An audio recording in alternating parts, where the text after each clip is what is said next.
Today we're going to be learning an amazing story about Gideon. Gideon's story is found in Judges, and we're going to learn that God's truth brings courage, but your own way brings confusion. Yes. Now, Pastor Debbie, I know you like baking a lot. I do. And do you use recipes? You know, I actually do. And I see you've brought us some goodies. Let me show everybody what you've brought for us. And so here we've got a whole lot of ingredients. What do you have in mind to make? I think we could make some banana bread. We might need a few bananas on the side, but I enjoy a good banana bread. Okay, and we've got some sprinkles. We can maybe do some muffins. We can do muffins, But now, if we've just got the ingredients and no recipe, that could end up being a sticky mess, right? Yeah. Without a recipe, I sometimes get really confused and don't always know if I'm doing the right thing. And I think sometimes the way that God tells us to do things is a little bit like a recipe. When we follow a recipe, we'll have a successful cake, right? Yes. And when we follow God's word, we'll be able to do things successfully too. Right. With confidence and courage. There you go, confidence and courage. Yes. So I hope you guys are going to maybe try some baking this week. And let's go and learn a little bit about Gideon. But first, what would you like to do first? Should we share the main point, no? Yes, tell us. I can share the main point with you guys. And the main point is God's truth brings courage and your own way brings confusion. Enjoy the day.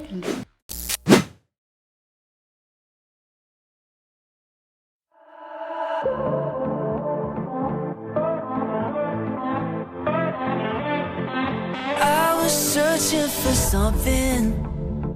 something I knew was there but couldn't see. I remember the moment when the one I was searching for found me.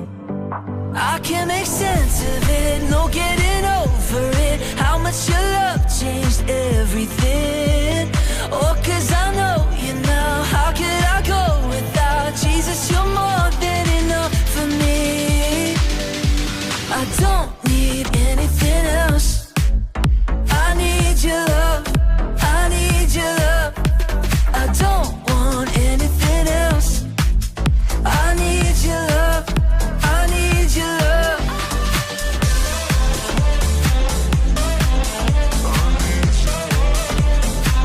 God, I need you like water. God, I need you like I need it to breathe. I won't take you for granted. I won't go back to how I used to be. I can't make sense of it, no getting over it. How much your love changed everything. Oh, 'cause I know you now. How could I go without Jesus? You're more than enough for me. I don't need anything else. I need your love. I need your love. I don't want anything else. I need your love. I need your love.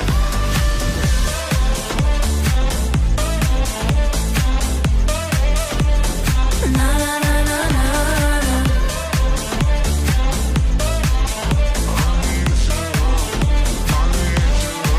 'Cause there's just one thing I need. There's just one thing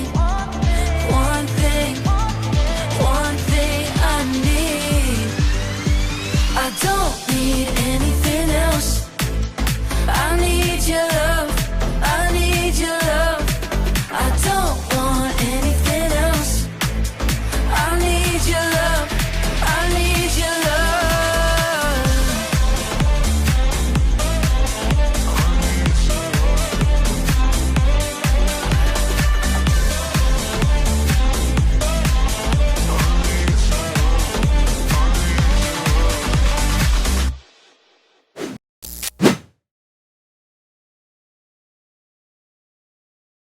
Sarah? Yeah? Hi. What are you doing outside the principal's office? I left my homework at home. Oh, no. Why? Why did you leave your homework at home? My mom rushed me when I was actually very early when I woke up. Oh, my goodness. So now what are you going to do? I don't know, should I tell the truth or lie? You must always tell the truth. You should never lie. I know. And you know, I bet you there's a verse in the Bible that talks about telling the truth. Oh, wait. Everyone knows that. I know it too. Randy, do you want to tell me what it is? Sure. Okay. It goes like this. Jesus said, if you obey my teaching, you are really my disciples. Then you'll know the truth, and the truth will set you free. John 8, verse... I think it's 31. Yeah. John 8, verse 31 to 32. Wow, that was awesome. Would you mind actually teaching that to me? Sure. Because I think I need to teach that to some of my students. Yeah. All right, should we add in a bit of a beat though? Okay, Sure. so we'll go clap, clap. You say one line and I'll repeat after you. How does that sound? That sounds great. Okay, let's go. Whenever you're ready. If you obey my teaching, If you obey my teaching, you are really my disciples. you are really my disciples. Then you'll know the truth, Then you'll know the truth, and the truth will set you free. and the truth will set you free. John 8, verse 31 to 32. John 8, verse 31 to 32. That was awesome! Well done. Okay, so Sarah, now you know that when you go into the principal's office, what are you going to do? Tell the truth. Because the truth will set you free. Okay, but I think they're calling you. Good luck. Bye.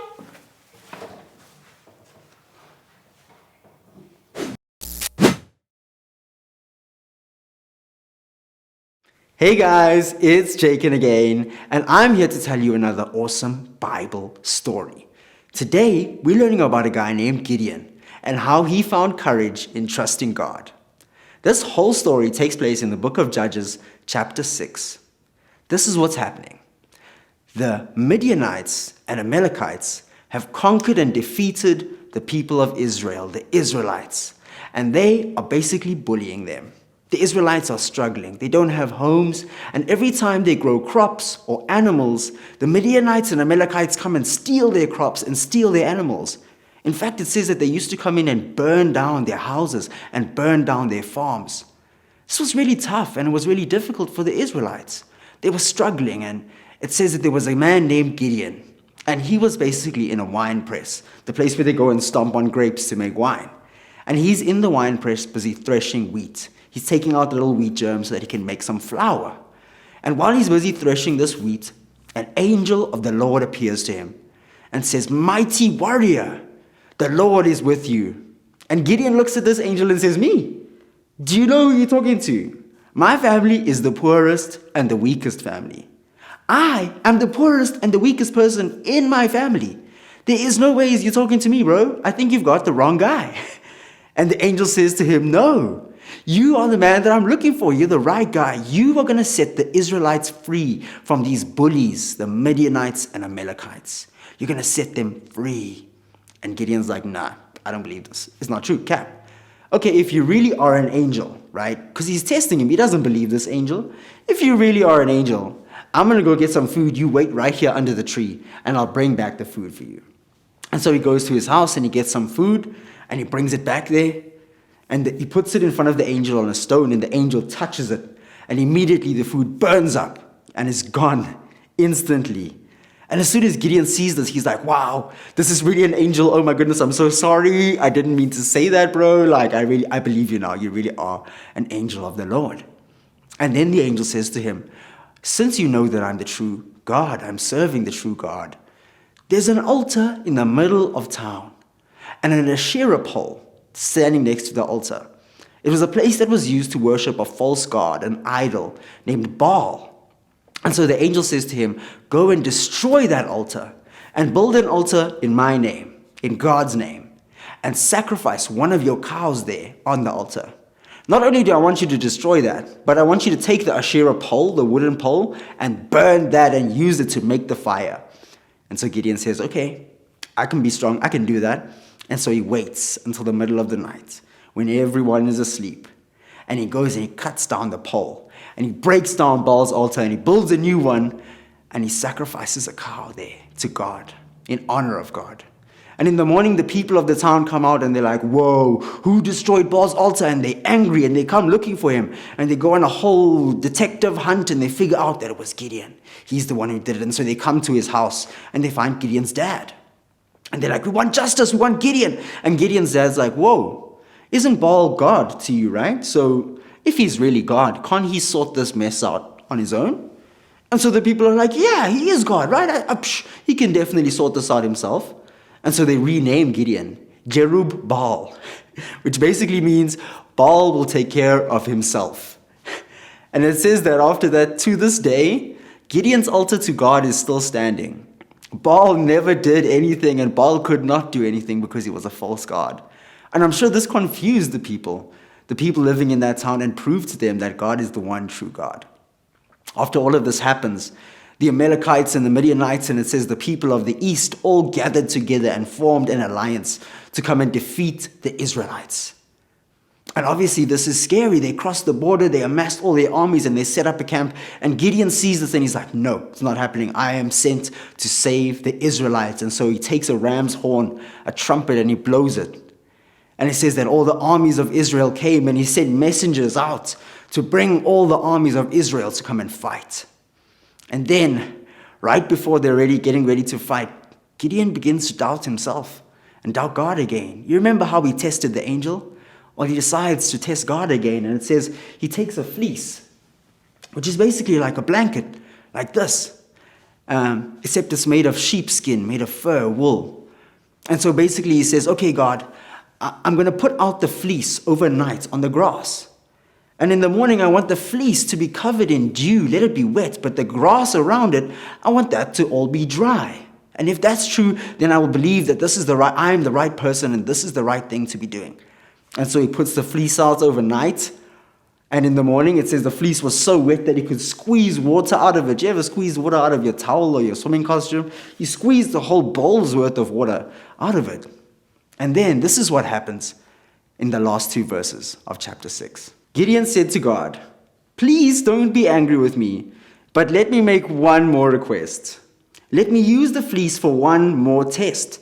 This time, let the fleece remain dry while the ground around it is wet with dew. So that night, God did as Gideon asked. The fleece was dry in the morning, but the ground was covered with dew. And this gave Gideon courage. This story shows how when we trust God, he gives us courage. But when we trust in ourselves and in false idols like Baal, all we will get is confusion.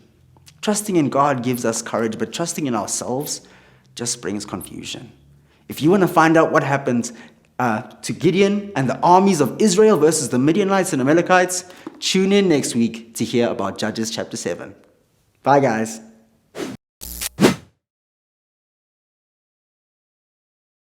Hello everybody, I'm super duper excited to see all of you guys, and I'm just so happy that you have joined us because you're going to see an awesome activity that we are going to be doing. But just before we jump into that, I have some 2 really cool children with me. So, young man on my left, what is your name? Preston. Okay, nice name, Preston. And are you excited for the activity? Yes. Okay, awesome. And I have a beautiful girl that is on my right. What is your name? Erica. Okay, nice to meet you, Erica. Do you think you're gonna beat Preston? Yes. Okay, Erica thinks she's gonna beat Preston. What do you guys think? So, we are, as you have learned, about Gideon, and we also just learned about how God's truth brings courage. And speaking about courage, we're going to be doing a game of truth and dare, and we're just going to be testing them on how courageous they are to do something or to say something. So I'm really excited about what we're going to do. So before we begin, you guys are going to have to do rock, paper, scissors. So are you guys ready? Okay, cool. Let's go. Rock, paper, scissors, shoot. Preston, you won, so you are up first. So, truth or dare, Preston? Dare. You choose dare. Okay, Preston, I dare you to spin 10 times and try balance on one leg. Are you ready? Yes. Are you sure? Yes. Okay, let's go.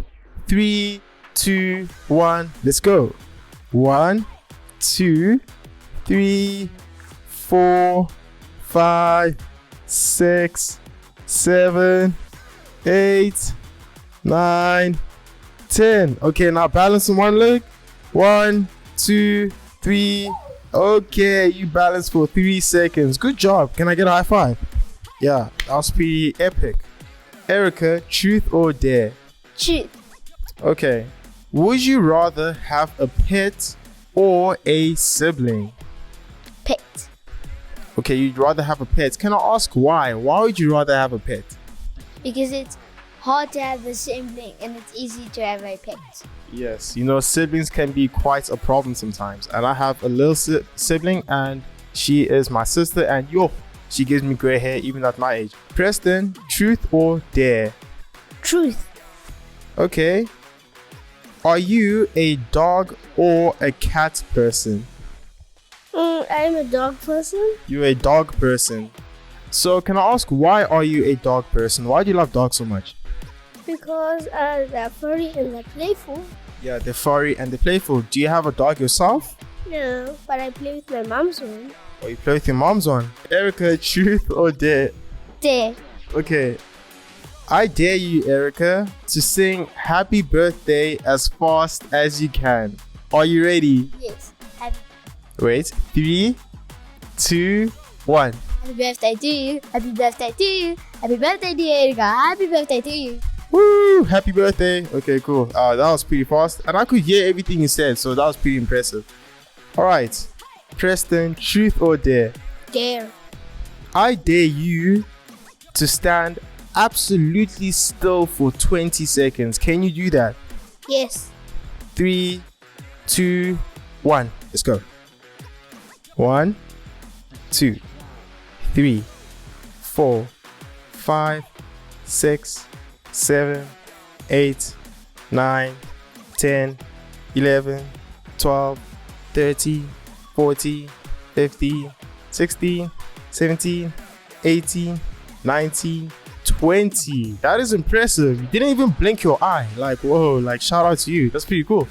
And Erica, truth or dare? Truth. Truth. Okay. Have you ever broken something and not told anyone? No. Really? You've never broken, you've never like had a glass and it like dropped, or you held something of your mom's and it like broke? You've never had anything like that and you never told them? No. Wow. That is really good. I wish I could be more like you, because if I break something, I think I want to hide it, okay? So, Preston, truth or dare? Truth. Truth? Have you ever cried during a movie? Sometimes. Sometimes. Erica, truth or dare? Dare, okay. Ooh, this is an interesting one. So I dare you to talk while holding your tongue with your index finger and thumb. Index finger. Wait, index finger is this. I think this is the index finger. Okay, cool. So you need to talk holding your tongue with your finger. So like this. Can you do that? Are you ready? I know it's quite weird, but it's funny too, okay? Alright, are you ready? 3, 2, 1. Do it. You have to talk. Say, my name is Erica. My name is Erica. Okay, good job. You tried. Okay, that was fun. Do you guys think that was fun? Yes. Okay, and with that being said, we're about to head into a time of questions. Goodbye.